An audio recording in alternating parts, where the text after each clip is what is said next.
Well, hey there, Jimmies. Since we're sharing video, I figured I'd put something together too. I should have started this a while ago. Uh, about a week or so ago, I picked up a used Squier precision bass on eBay.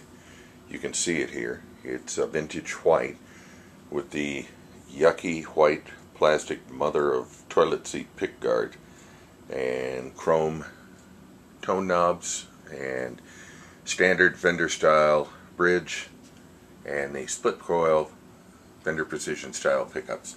Now, Squier, if you may not know, and you probably don't, is Fender's budget brand. So it's named after a gentleman named Squier who worked with Leo Fender in the early days and helped him get the bass and guitar line off the ground. So this is the Squier Affinity P bass. It's supposed to be similar in style and tone to an early 60s, mid 60s P bass.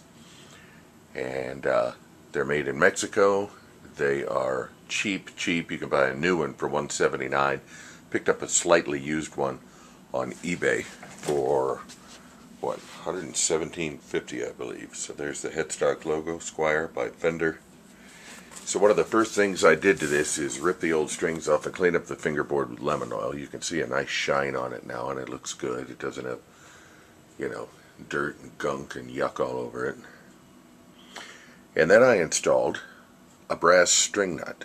Now normally a string nut looks like this, and it's made of bone.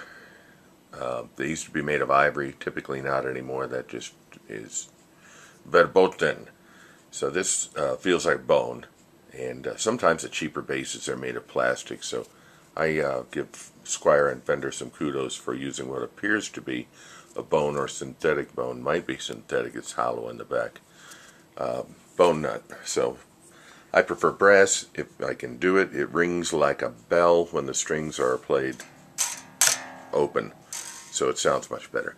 This is a brass nut by Axmasters. They put little slots in between the string slots so that the nut can resonate a little bit better, and we'll see how that works out. I glued it in last night, overnight, after I stripped the strings off and oiled the fingerboard. So we're going to string it up, and then we'll see how all that goes and talk about some of the next adventures with this instrument later.